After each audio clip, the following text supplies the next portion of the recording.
So my name is Michelle Hankus. I'm the CEO of ShelterCare. I got here a couple months before COVID hit. So I don't know what normal is. I don't think any of us really care what normal was, because the world going forward is going to be what we make of it. And so, again, this will be hopefully just our first of many panels as we go and dig deeper into the many aspects of homelessness and mental illness that we see in our community. And how we're going to work together. And it's not just talking. We need to start talking about solutions and then putting them into play. That's the important part. Not saying we're going to maybe have a magic wand and answer today, but let's see if we can get started. So ShelterCare started in 1970 on Christmas Day, and our first shelter was a transitional housing shelter for unhoused families. There's a picture over it in the corner. Those of you who already know the answer, but sometimes take a look at it and see if you can know why it looks so familiar. But we've changed quite a bit over the last nearly 53 years, because that's one of our value statements, to be nimble and agile to address the changing demographics, the changing issues around homelessness in Eugene, Springfield area. And so now our programs really run the gambit. And I'm up here talking about our programs, and I'm going to take a moment and embarrass a person who is brilliant and knows more about housing programs in Lane County than anyone else, and that's our senior housing director, Dana Peterson-Crabb, who's right there. I keep looking over and she knows more than anything I could say, so thank you, Dana, for being here. And so our programs really run the gambit, because there are people who we'd like to stay housed. So we have homelessness prevention in rent assistance. We have rapid rehousing, the idea of it's easier to get someone who's newly unhoused rehoused than someone who's chronically unhoused. But then we have our transitional or short-term housing. People who are in the hospital for pneumonia, for limb amputations, for cancer, who really shouldn't be in the hospital anymore, but putting them back on the street is, at worst, a death sentence. At best, it's going to be another trip to the ER. So we have a program for medical recuperation that is not a medical program per se, but it's room, it's board, it's health, and it's services to try to find housing. We have a shelter program to teach people life skills as they're getting prepared for full-time, permanent, long-term housing. And then most of our programs are in the permanent supported housing arena. That's where people have their own lease, or they may work through a master lease or subleasing program through ShelterCare because they don't have the history to have that lease in their name. They pay 30% of their income. They are working with case managers who are keeping them stable. We know that people are going to make mistakes. You are not chronically unhoused overnight. You do need to learn new skills to be successful, and the people here are going to talk much wiser than I am about that. And so we know that there's a whole life cycle of the in-house. One of the groups that ShelterCare is really known for working with in the community are called frequent users of system engagement. I've got nods, yay! That's FUSE, if you've heard that. These are individuals who really are using the taxpayers' money. They're going to the ER. They're going through the jail systems. They're going through the court systems. They're at the state hospital.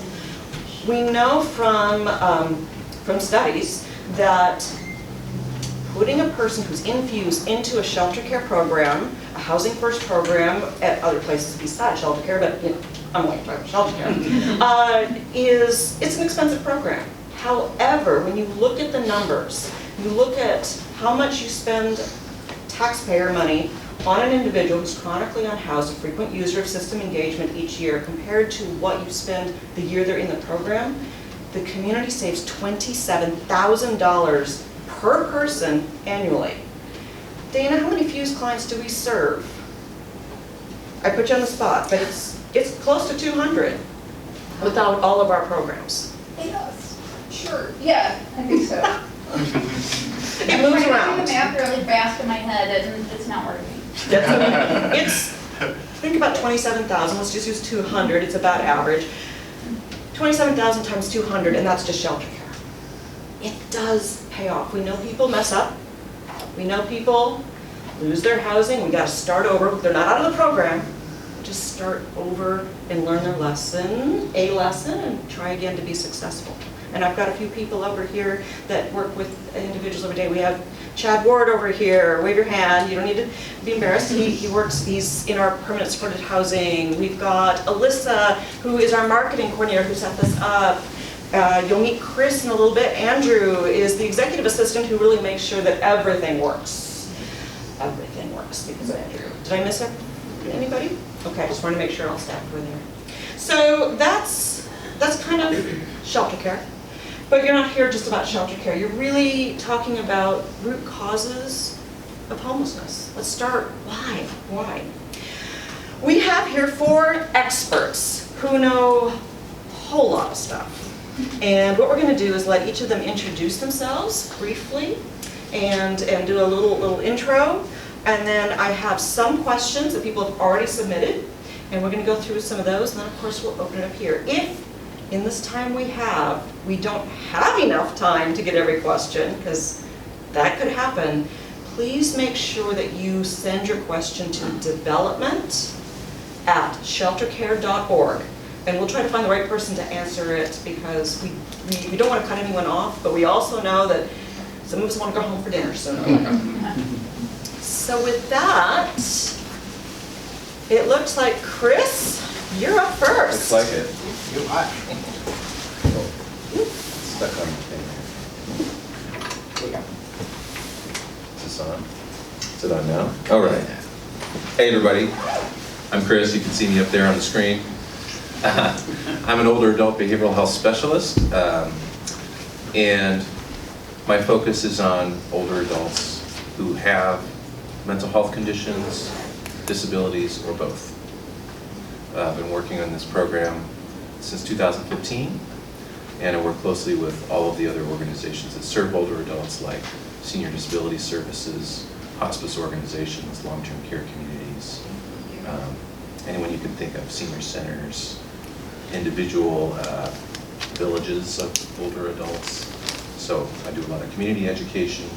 I train primary care providers, and just last week I did a training with Senior Disability Services case managers about homelessness. Oh, Of course, that's on the other side. Thank you.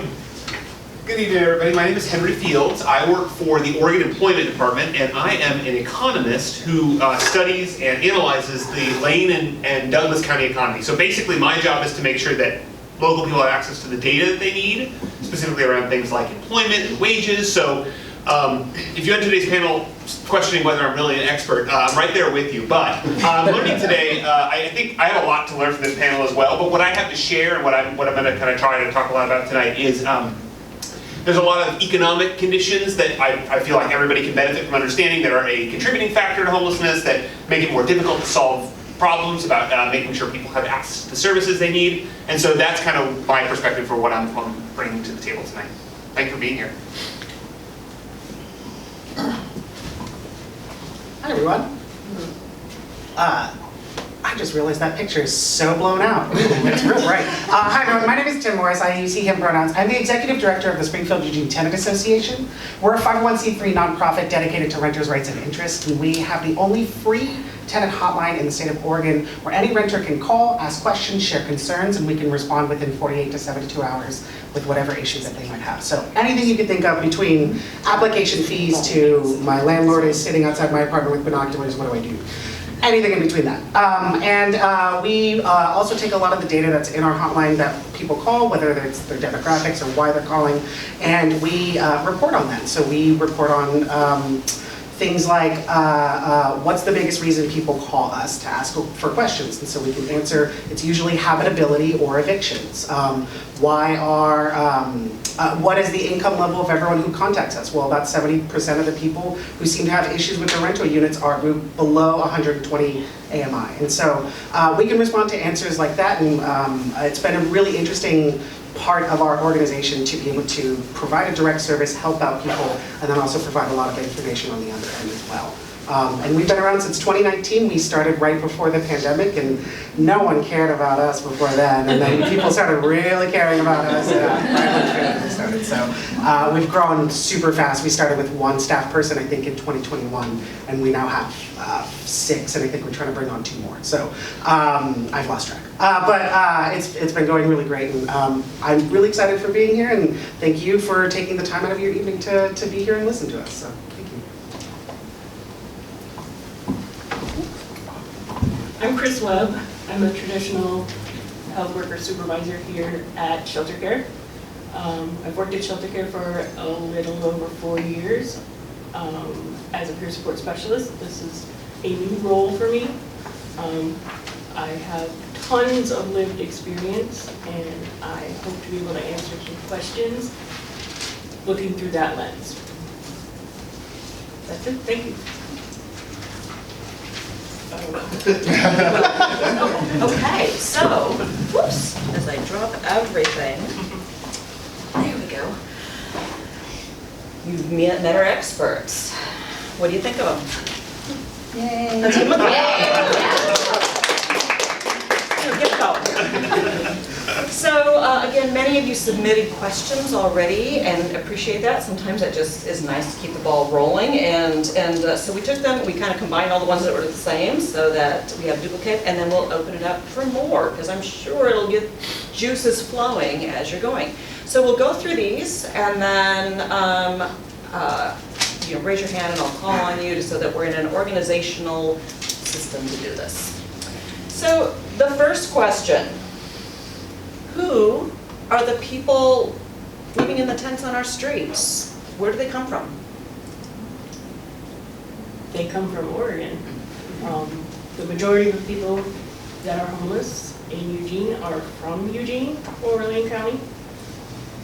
And they come from families and all walks of life. That's what I think. I've asked and answered. Sure, I can say a few things. So there are some, thank you, sorry about the board. I'll hang on to it. Yeah, or teamwork. There are structural sources of homelessness, and some of them are things like the military or prison.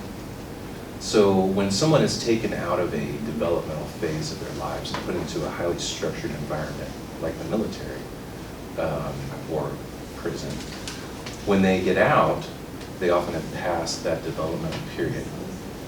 And reintegration becomes more difficult once you've passed that period. Another system that tends to contribute to homelessness is foster care. We know the foster care system. Could you speak up a little? She can't hear it all over here. Okay. So the foster care system ends at 18 for many individuals, and the supports and structures that are provided during those years kind of vanish overnight. And what we know is that the average age of financial independence in this country is 26, 27, 28. And so there's a huge gap of time where these folks are kind of left to fend for themselves, and it's a really challenging process. So I think we need to look at those structural sources of homelessness and recognize people coming out of prison, military, foster care need additional support for multiple years to reintegrate into society. I will add, the fastest growing demographic for unhoused people, not only locally, but statewide and nationally, it's not necessarily the most largest demographic yet, but it's the fastest growing, are senior women. So if that doesn't put a chill, when you think about why that might be, we're looking at, oh, and there we go. I know why.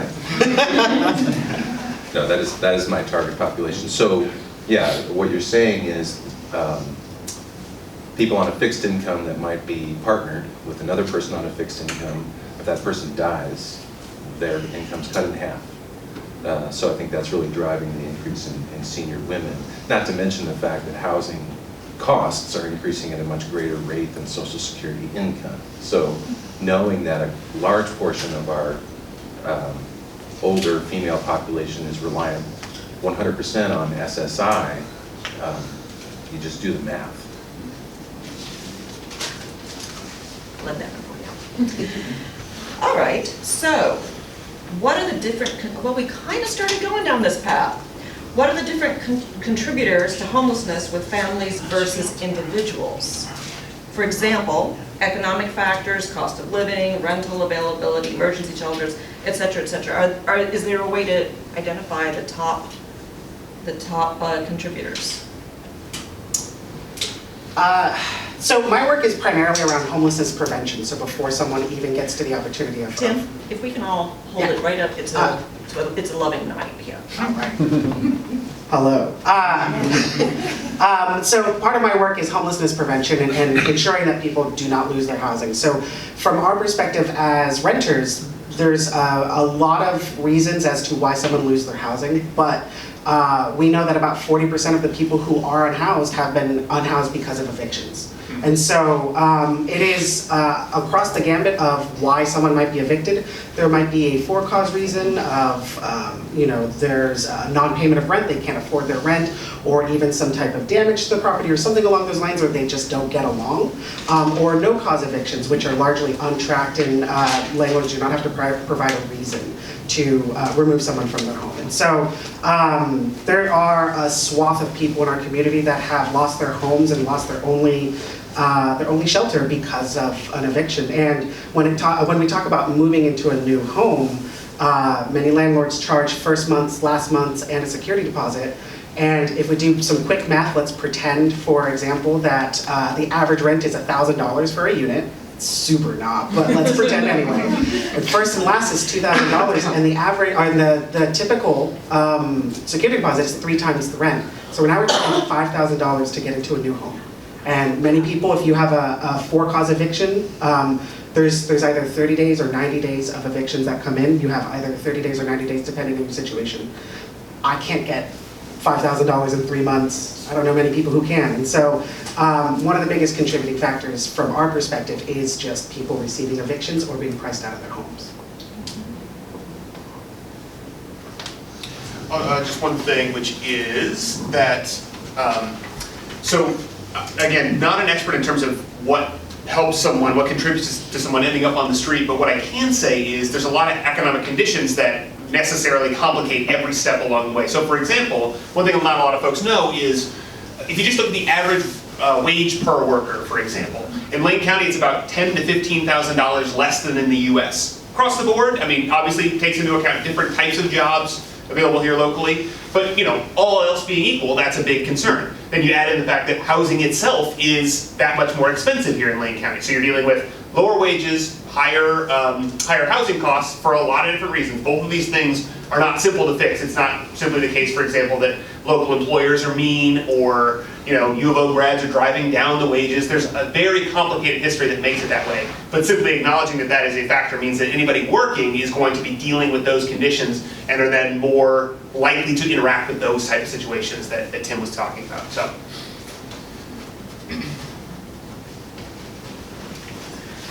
All right, we'll move to the next one. Yep. Oh, speaking of, housing is hard to find and expensive. That's a statement I believe we can all agree with. Can any of you identify the different broad categories of housing and which type would have the largest impact on reducing the number of unhoused? What's the most in demand? What would move the needle? I'll try to tee up the beginning of that question because I can't quite get to that second half of what do folks actually need in terms of supportive housing. What I can say is that yes, housing is more expensive here. Yes, it's more in demand here. This is an area where a lot of people want to move, and that's a good thing in a lot of ways, but it does have that implication as well. And then the other thing to consider is just, again, building more housing is not necessarily the answer to all the problems, but it is an important element of thinking about how we ended up in the situation. So for example, as a result of the Great Recession here, which had a big impact locally on things like local construction, we've been building a lot less housing than we did in the 2000s and in the 1990s, and our population growth hasn't slowed down at all. So simple, I mean, it's never this simple, but basic supply and demand would indicate that would lead to an increase in cost of housing. Now in terms of what's actually being produced as a result of that, that may not meet up with what is actually needed on the ground, but that is, again, kind of a broader economic circumstance that we have to contend with. You want to add some more intelligent context on that? Yeah, so in 2019, two bills were passed, House Bill 2001 and House Bill 2003. And you might have heard of a newer House Bill 2001, it's new, I promise.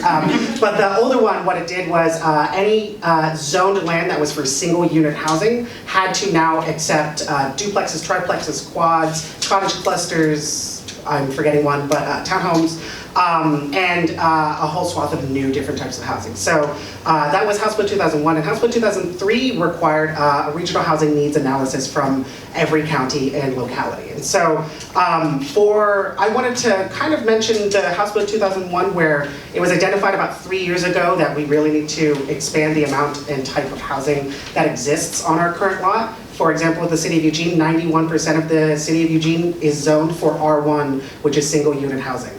And before 2019, only one unit could exist on that property. And so that is one addressal that is being worked on, and obviously COVID-19 had a huge impact on the development of housing. But for the regional housing needs analysis in particular for Lane County, and I'm trying to draw up numbers in my brain, so I apologize, but I think from 2020 to 2025, it was identified that we need to build 16,000 units in order to house the incoming folks, the people here that are in need of housing, and then also to house the people that need housing right now as well. 16,000, that's a lot. 3,000 about every year is about 3,000, and I think last year we built, if I'm not mistaken, it was about 1,400, so we're about halfway there. So, not looking great, gang. So, focusing again on the older adults, maybe older women who are finding themselves in difficult situations, one kind of beacon is the Oregon Home Share, if you've heard of that program. And my friend Judy's been talking about it all over town and going to Salem and talking to the legislature. I believe that they were successful in changing the tax code so that if you're receiving income from someone renting a room in your house, that's not taxable income, as long as it's a reasonable amount of money that you're asking for. The interesting thing about HomeShare Oregon is they partnered with a company that's kind of like a matching service, and so they have an app that you can use to match up your profile with people that are looking for someone to rent their home if you're looking for a place to live. And so they try to match up things like, hobbies and interests and educational level, things like that. So they really try to make sure that it's a good fit before someone moves in. And then they also have assistance, I think for the first 6 months or so, if there's conflict or some kind of issue, they actually have like a mediator that people can go to work out the details. And so just really encouraging folks who have a spare bedroom. And I really like the idea of maybe just having a house for single older women, like 6 units and 1 kitchen, that would just be really cool. So, I mean, it's kind of like assisted living, but hopefully cheaper. But anyway, that's kind of one bright spot that we can look at.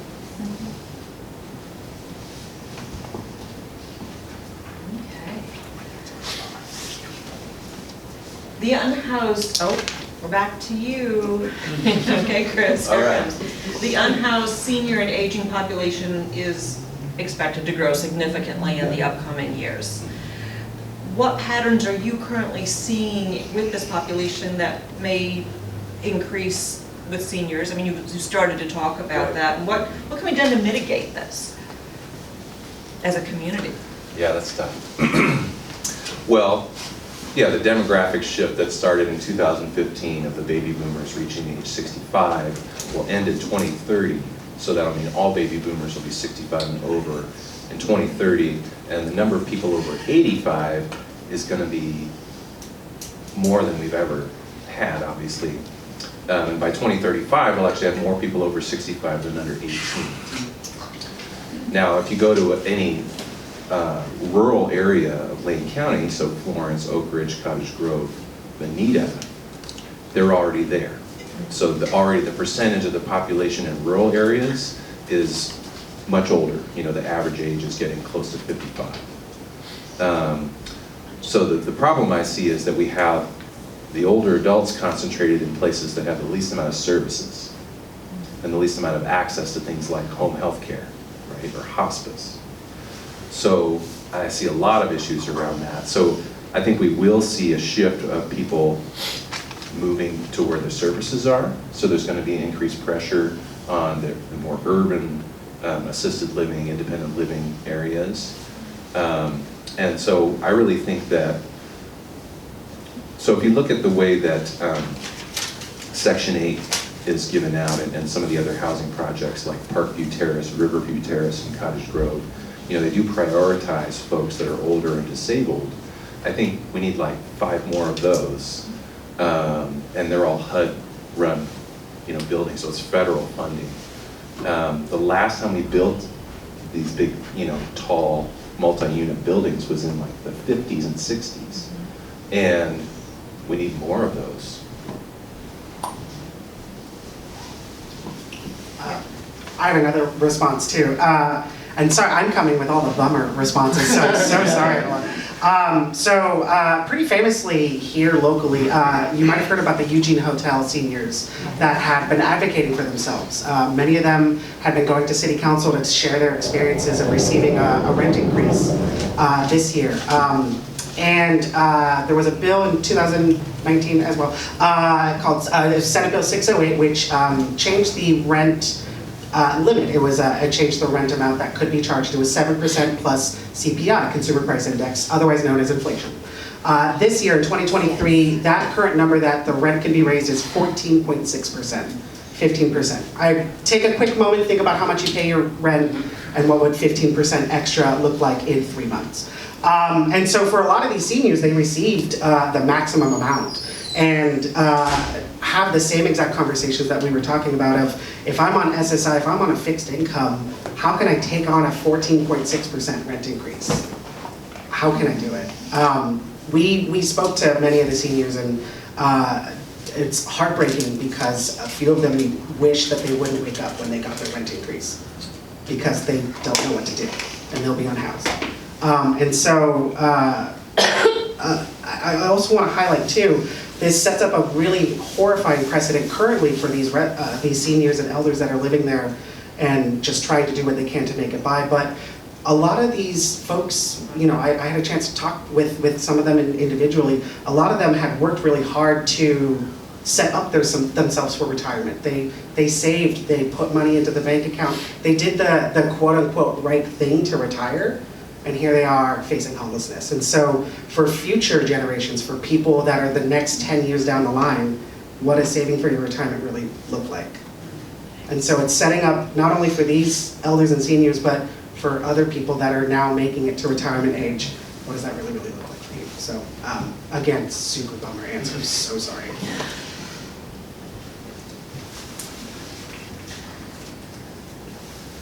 Ooh. Interesting how you'll answer this one. How do you or your agency, how have you partnered with the city or county, I'm going to throw that in there, to provide data, feedback in order to inform their programs and collaborations? How do we work with the governments locally? I can say something. So again, my focus is older adults with mental health issues, so not specifically focused on people that are unhoused, although that's a portion of our population. But the Older Adult Behavioral Health Initiative provides annual recommendations to the governor, to local organizations around the behavioral health workforce and serving older adults in general. And some of those recommendations are around, you know, stabilizing housing. How do you integrate healthcare in a way that there's communication between providers? How do you serve a complex population when that population is growing quickly? From partnering with ShelterCare, most of our programs are funded through a government agency, whether it's the state, whether it's federal through the county, some of the cities, not all, but many of it, so that it's really important to have that partnership because We can't do it alone. Oftentimes, we have to be accountable to them to make sure that we're doing what they're asking us to do. So there's auditing, there's making sure that county dollars are well paid. So that's part of that partnership is, yes, we can't just say, take money. The 80s are gone. You can't just take money and say, yay, we did good stuff with it. We really do want to have outcomes.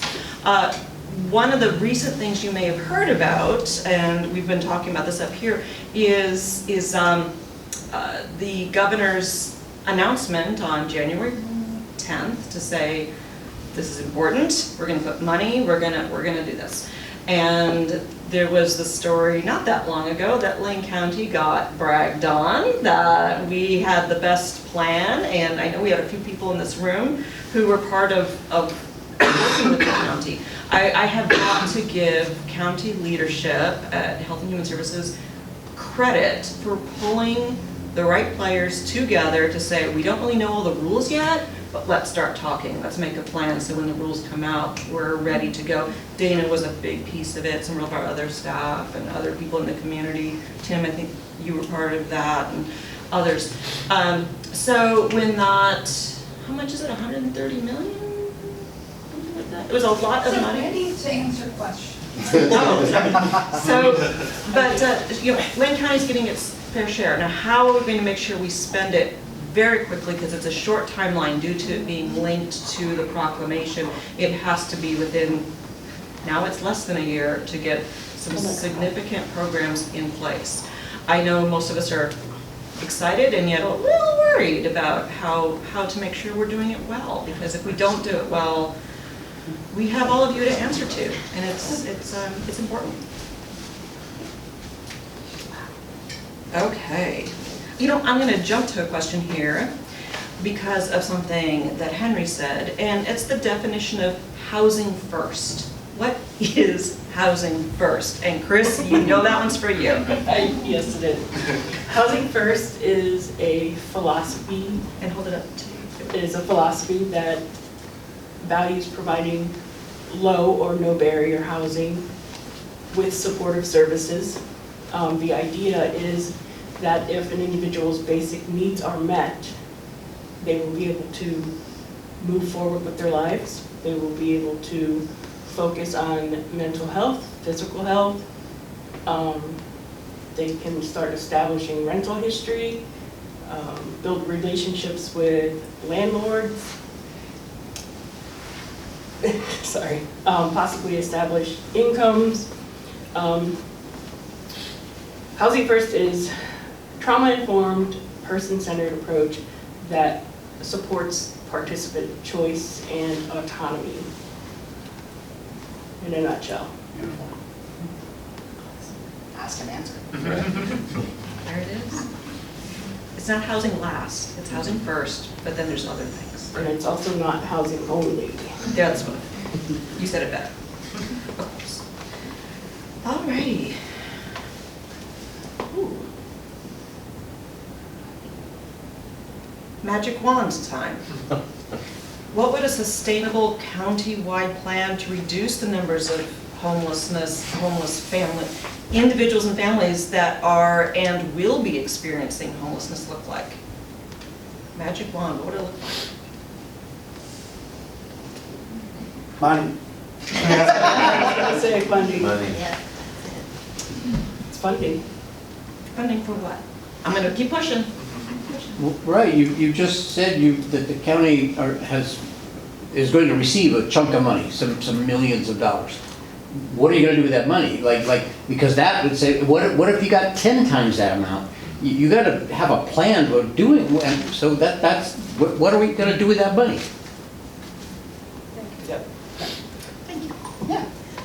So I think that Lane County is really unique, and I've worked with like housing providers and other housing experts across the state, and I always fall in love with you and with Eugene, and also Lane County, especially because everything that we approach is always a little different. It's always a little more interesting. It's usually much more thought through. Sometimes it's not, but you know, it depends. It's 50-50. But we talk about money and we need more funding. This particular conversation that we're having with Lane County about this new funding coming from the governor, it's a lot of people from a lot of different backgrounds and a lot of expertise having a lot of ideas. And some of those ideas won't get put into place because we have such a short window, but I know that Lane County is listening and paying attention to what is being talked about. I also know we have really interesting housing that exists here, such as the Conestoga huts, that are just a unique way to approach how to address our housing needs and to be able to get people off the street and into a home. Housing First is, from my perspective, one of the best models, and you need 4 square walls and a roof to be able to address everything else in your life. So. I think that it's money and then also putting the right people in the right spots. And I think that Lane County especially has been doing an excellent job lately of getting that set up and getting that ready. Of let's put the smart people in the smart places to be able to do good with the money. It's short term on this particular funding batch, but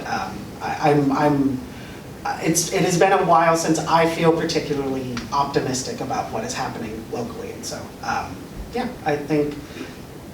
Short answer, money. Specifically, and I don't have the numbers off, and this might be a panel to do in the future, what about that particular grant, so we have more eyes on as we know what those grants are as a county. So I'm making a note that is probably going to be a pretty important topic as we know what those projects specifically are, so the community understands too. And Dana, jump in if I get this wrong, please. I know there's a chunk of it that is supposed to be specifically for prevention, so making sure that we keep people in their house. She's nodding, I'm doing this right. I can jump in. Why don't you come up here and grab the mic, Dana, because I was going to do it Everyone, I wore this this sweatshirt not knowing that I was going to be speaking and trying to be professional. So it's a cat attacking a city. There you go. Let's just address it as in the room. Thank you, Dana. Okay, so the AllIn Funding, nothing's been awarded yet, so the RFPs are still to come out. When the RFPs are released, those are requests for funding proposals. When those are released, agencies have about 2 weeks to get them back in, so everything rolls really fast because the funding is only good till January. And January it ends. So there's lots of conversations to happen still. But the focus is going to be a lot on what's called prevention and diversion. And diversion is how quickly can we intervene with somebody who's newly homeless, who's just, maybe they're about to lose their place, that they have a team of people who can intervene and maybe divert the people from becoming homeless in the first place, because as we've heard, it's expensive to get back into housing because you have deposits, you have first and last month's rent, and all of that stuff is very expensive. And if somebody is, living outside, they get into a rapid rehousing program or a permanent supported housing program. Those are much more expensive than if we can just divert people from becoming homeless in the first place. So the county's idea is that they're gonna use a chunk of that money to increase the diversion teams that are out in the community now, so that we can try to, keep people from becoming homeless through creative problem solving or possibly more flexible funds that'll keep them where they're at. Shared housing, that kind of thing. I can't say, it's a pretty broad definition, this diversion. So a large chunk of that's gonna go to there, because when you look at the numbers, and from Tableau, there is some data sets, they call it Stella, Stella P. So if you look at the Tableau, that measures where people go. So their path through homelessness and through the programs that they might be. And what we're seeing is that in emergency shelter, about 80-something% of people who leave emergency shelter, we don't know where they go. They might find housing, or what we think is happening is that they're just returning back into the emergency shelter, and Stella, I don't think really counts individuals by name. So you just follow somebody's path, they go to an emergency shelter and then leave emergency shelter, and they're probably circling back around. So where diversion comes in is that they would like to stop that and then divert those folks directly into housing. So if that makes sense, there we go. Take a seat. Or maybe I'll just sit right here next to Michelle. I think so, thank you. Can you speak to the website that the county has put together so that people get the information?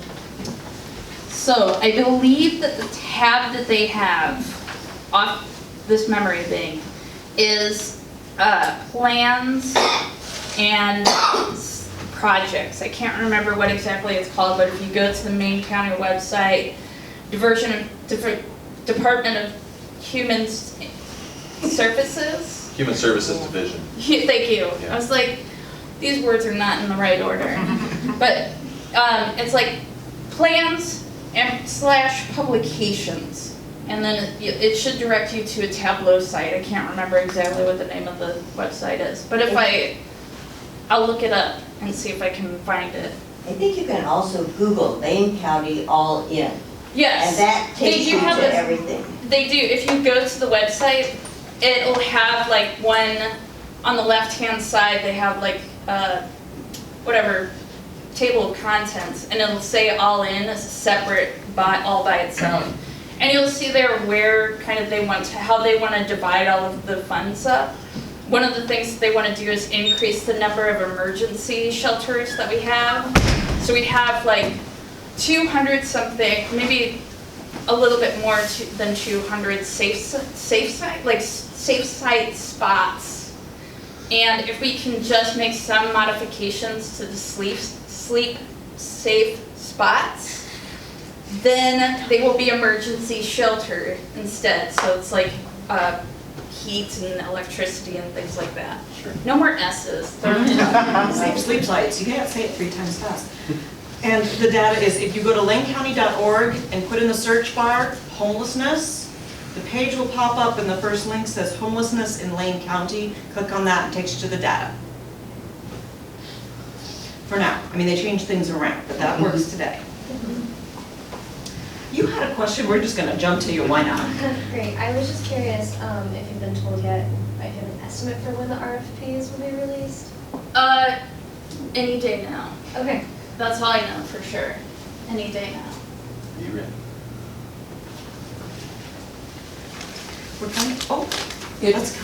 It sounds like that a large part of the need is going to be personnel, or is presently personnel. So you're going to need counselors and drug rehabilitation experts and housing experts and so on.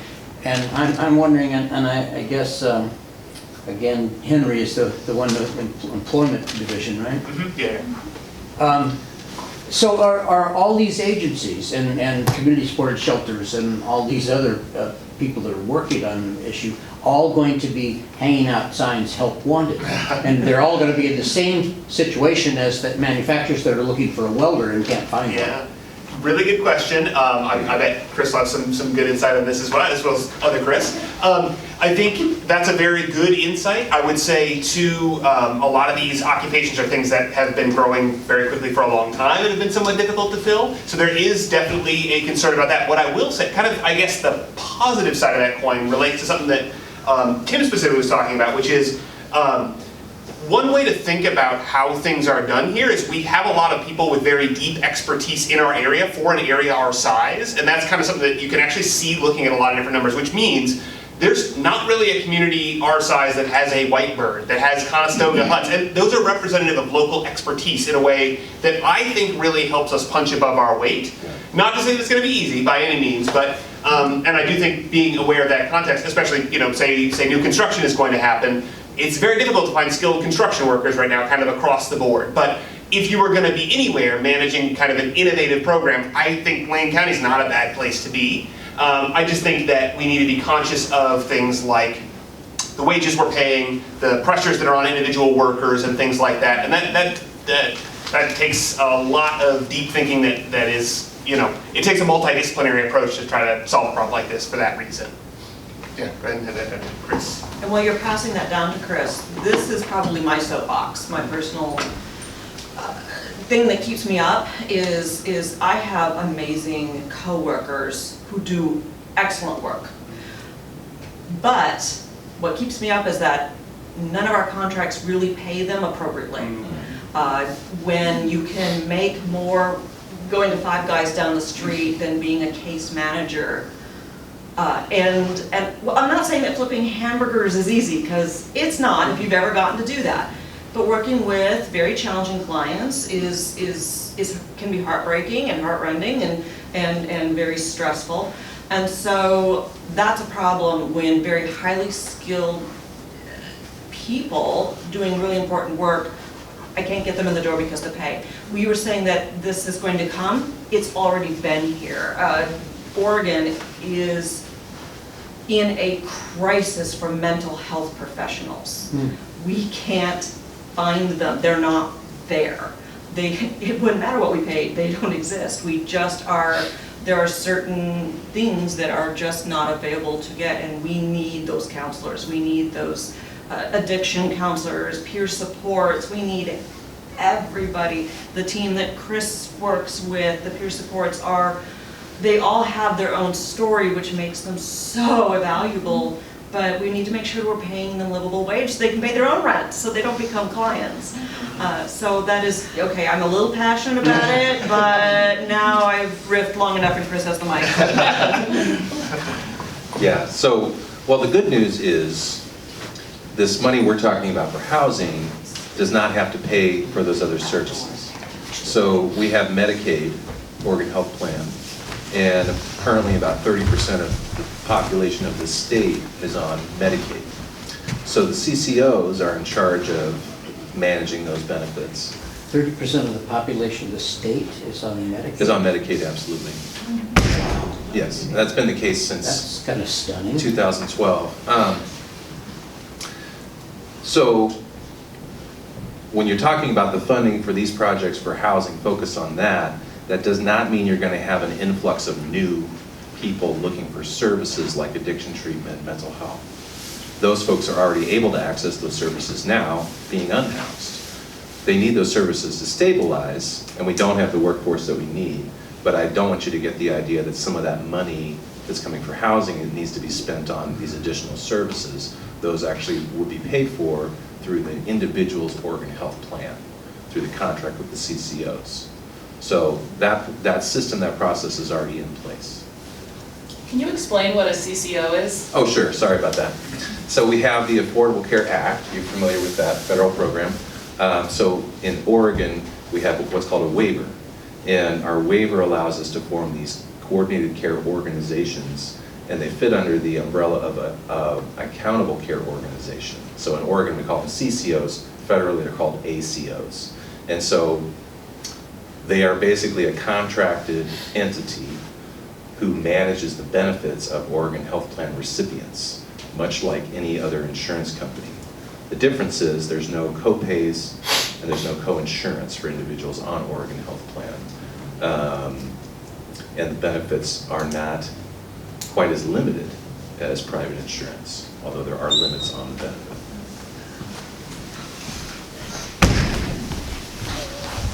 Any other questions? I've got a couple more here, but y'all are asking good ones. Oh, yeah. So I think one of the main markers of success would be community support. And in this particular community, of course, we have lots of support for homeless people, but we have a lot of community members who feel like homelessness is a blight and that those people need to go away and, you know, that type of thing.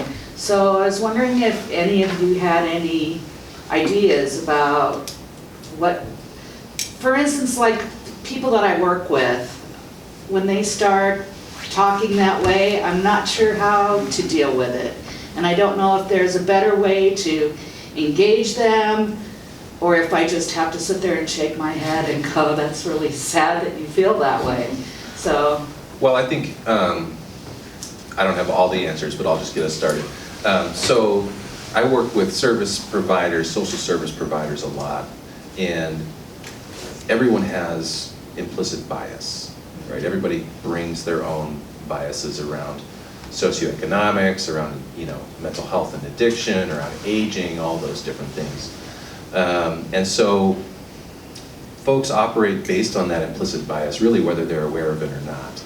So one of my goals in working with social service providers is to bring that kind of to the surface and say, okay, so let's really drill down and see what are the sources of homelessness. And when they hear things like, well, people in foster care, people coming out of prison, people who've been in the military are more likely to be unhoused because of this lack of structure, they kind of find ways to empathize with that, right? Because those are people they don't want to necessarily look down on for their circumstances. And so another way I think to approach it, once you kind of understand what the structural sources of homelessness are, is to hear about individuals, you know. And so I know up in the Corvallis area, they've been having a lot of conversations around this, and the local newspaper decided to go out and interview people that were unhoused and get their story, find out who they are, how did they end up here. And those stories touch people in a way that statistics don't, right? Or even knowing that these are the sources of homelessness. Knowing that this individual went through these circumstances of out of their control, they're in a situation that they hate. Obviously they're not happy living on the street, that's not what they want. The more you can get those stories out there and help people to see human beings, then you can't help but empathize with someone once you know their story. I just wanted to say, kind of, in line with what you're saying, it reminded me of a conversation I was having with some neighbors, and they were lamenting in a way, you know, that all these people are coming to Eugene. And I pointed out that it's because camping's been outlawed in Springfield, and down south it's been outlawed, and aren't we lucky to live in a compassionate city? And I sort of made a parallel with the anti-abortion laws. So we're going to be seeing people who want to have control of their health care come to Oregon so they can have their health care. So is it bad that we're allowing it, or is it, let's put the responsibility on those other cities that aren't doing enough? That's just what I want to say. I was just going to briefly say, and I am not here in this capacity at all. I work for the Department of Human Services, and I'm a benefit eligibility worker. So I am seeing people on a daily basis, and as the pandemic is unwinding, and as more and more people are unfortunately going to not have OHP, and more people are finding that their benefits are slashed in half, and they're trying to feed their families. So I guess my question would be, what are the best resources that I can give them besides 211 when it comes to housing? Because I am seeing a lot of people who are very close to losing their housing. Like, they're sitting there applying for benefits because they lost their job and they have no idea how they're gonna pay their rent. So, like, what is something I can tell them? Hold that thought. I want to go back to the previous question. Well, I don't really have an answer, I have an ask. I think as a community, we have a responsibility to attempt to end the stigma around homelessness. From experience, I know that stigma took all of my motivation away from wanting to be successful because I wasn't worth it. So that's my ask. And your question, I can't answer. Yeah, I wanted to answer the previous question too, so I appreciate having that opportunity. But that there's so many different varied reasons why someone becomes unhoused: economic hardships, housing insecurity, domestic violence, so many different things across the board.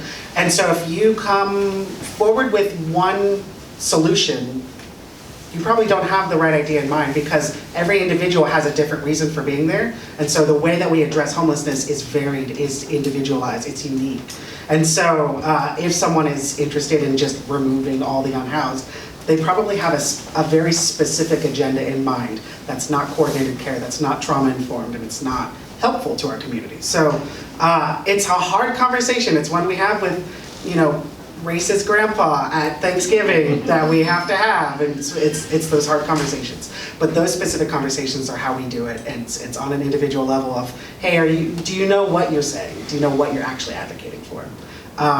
So I appreciate that question because it's hard to have that conversation. To the question of what resources are available, oh boy, it's a hard question. I think also what has been interesting is that there's programs like 201 or like ours that have specific information of local small benefits. I mean, I can think of a small organization that will provide food for Spanish-speaking families, and you know, and it's real tiny, but it exists in our community. And so it's finding those little pockets, finding those little moments that can help an individual, and there isn't much, and that's the hard part, is that there's just not much. But if we can work with our partners across the board, if we can work with other organizations, have a wraparound coordinated care conversation of you know, what's going on here. CETA, we've been recently running a housing navigator program where all the housing navigators will come together in a room and they'll sit down and be like, I have a client that has X, Y, and Z problem. What do I do? And we all talk in a circle about what is available, what's going on. And that's been incredible to see, to see that coordination from various different people, from various different organizations, Willamette Family Emergence, the City of Eugene. So I wish I could hand you a pamphlet that says, here's all your resources. It's just not there, but every now and then there'll be a pocket, there'll be a moment where there'll be something that's available for one individual that you're working with that's specific, and they'll be able to get that. But is there a specific place that they go now? We're talking about using this money to ensure that people are not going to become unhoused. So is there a place where they go to apply? Is there a place that they go to like find out whether they can get rent relief, I guess? That's my question. Yeah, I mean, rent relief in particular, I mean, Lane County is going to be a really smart stop. They have continued to run their rent assistance program. Stephanie Talbot and her team have done phenomenal, amazing things. I believe, if I'm not mistaken, they work with ShelterCare, they work with CETA, where they'll ask, do you have anyone that needs rent assistance? And we'll say yes, and they'll do like a little check mark and be like, let's go talk to them first. And so there's money that's available, but if not, and this is where it kind of falls into the phone circle of issues. If we all work with clients, we know what that is, where someone tells someone to go call this organization, yes, and that organization will tell someone to go call a different, yes, and it's the phone circle. Occasionally people will fall, not occasionally, usually people will fall into that. And Lane County and my organization and other organizations are all guilty of that because, you know, we might not have that funding available, but Lane County is a good place to go to first start and begin that conversation. So.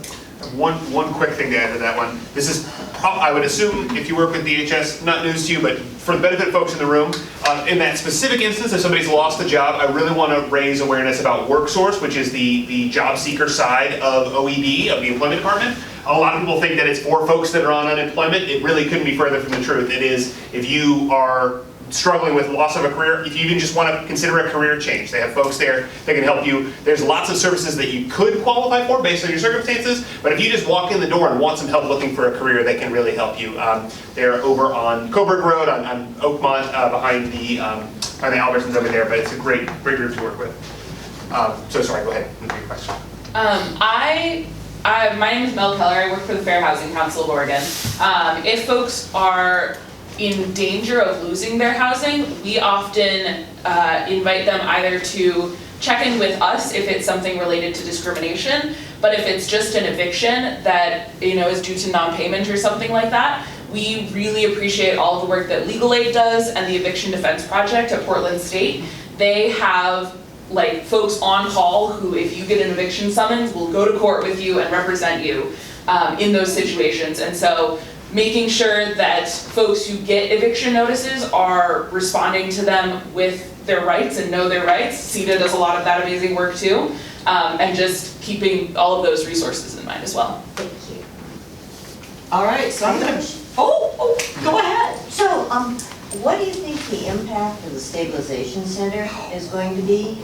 I mean, well, and describe the Stabilization Center. It's funny, is I just asked that same question of the commander of the jail when I toured that the other day, because this could be a really huge asset to our community when it is built, but I'm gonna let anybody here start. I don't know anything about it. Okay, for those of you who have not heard about the Stabilization Center, the Stabilization Center is, I believe, hopefully, knock on wood, to be opened in 2025. And what it is think of urgent care, but for mental health. That's it in a very, very small nutshell. So you have an individual who maybe is at home, teenager, postpartum depression, whatever, and you just can't. And so you have a place to go for services. Likewise, if Cahoots is taking someone off the street who's just not in a good spot, rather than taking them to jail, which may not be appropriate because maybe they need medication, maybe they need help that way, they have a place to go that will care for them. And so when I talked to the commander at the jail, so many of the individuals who come to the jail, that's not really the right place. He says he's the largest mental health agency, and it's true, they have a lot of people because that's the only place. But I see Dana coming up. The Stabilization Center will be something that is urgent care for mental health. And funded by the county? Well, they're looking at different funding. They've got some federal grants coming in for there's the building part, and then there's the operational part. So they're looking at what Medicaid would come into, how they could build that. They're looking at how much would be private insurance, but there's a loophole with that. They're looking at federal, state. Some of it they've already got committed, and some of it they still need to find. And are some of those services formerly provided by the Johnson unit and Sacred Heart? I don't know. I could not answer that. I can answer that. Perfect. So years ago, ShelterCare used to have on Highway 99 we call it a mental health crisis shelter. 24/7 crisis mental health. Yeah, I was just gonna ask for that. I used to work there. Wondering, what is that building now? It's currently our medical recuperation program. So now sort of the same purpose, except for instead of folks who are experiencing like a mental health crisis, where they're experiencing kind of like what I think we talked about it earlier was the after surgery care, or aren't really serious enough to keep at the hospital, so wound care can take care of you at the medical recuperation site. So the ShelterCare still under ShelterCare? That's okay. Yeah, And I go by yeah. and I go by too quick to see what is it now. Yeah, it's still there. It's still ShelterCare, but it's just a Okay. little bit different than it was. But the Stabilization Center is so exciting because when we closed Royal Avenue program, which is what it was called, we lost 19 beds for folks who are experiencing a mental health crisis. It may not mean that you go to the Johnson unit or to the behavioral health unit as it's called now, but because it's just not to that level. Like you have to be to a level where you're not safe for yourself, you're not safe for other people. But if you're just experiencing, like your voices are a lot worse, or just needs a safe place to be, and to like have somebody in the middle of the night to talk to like check in with. 'Cause sometimes you just need a reality check, and when you're home alone, you don't have anybody to do that with. And these stabilization centers are so key to that, because we're not using up other resources, and we can, maybe I just need a couple of days to like just be someplace, and that's what the Stabilization Center is for. So I really love my time at Royal Avenue, so I love talking about the stabilization place. It's exciting. I'm just curious how that's related to the Navigation Center on River Avenue. Is it related? I don't think they're not related. They do different services. They're not related. I believe the Stabilization Center does not require a referral, and the Navigation Center does. And they're two different things anyway. What I'm excited about with the Stabilization Center is, I believe, it's been a couple of weeks, I believe a third of their beds are reserved for youth, which is severely lacking in this community. Some of the beds will be overnight beds, and some are more the recliners where you just need that break. I can't wait for it to. We all need it. And it's not supposed to replace any services. It's supposed to be an additional. So that workforce group, get on that. So we're coming to the end. Whoops. And I just took pages of notes, and I hope a lot of you did too. So thank you again. Again, I think this was successful. I think we'll do more of these. I think if you have any ideas of topics or broader as we dig down, please let us know. Again, development@sheltercare.org, and if any of you come up with questions later, we may not be able to have the answer right away, but we'll find it and get it to you. So I do think we can all agree it's complex. There is no magic wand. Yes, money's coming. We're not 100% sure exactly what it's going to go to, but we know the buckets that we want it to go to. This is also not going to be done by January of 2024. We need to make sure that we're in there. We also can't do it alone up here. We just can't. We need all of you. We need more people. We need the business community, the religious community. It needs to be everybody. And it is a hard conversation because sometimes it's kind of sad and scary to look. And when you look at the numbers that it could be anywhere between 25 to 4,000 unhoused individuals each month, it's daunting. It really does feel discouraging. And if you work in the service industry, in the social service industry, we're burned out, we're tired. I think I can speak for all of us. We may not be able to serve all 4,000 people tomorrow, but for every person that my team, other teams can stay housed, get housed, keep housed, stabilize, it matters to them. And it matters to all of us too, ultimately. Thank you for your time, thank you for your patience, and again, we'll see you another time. No, thank you all.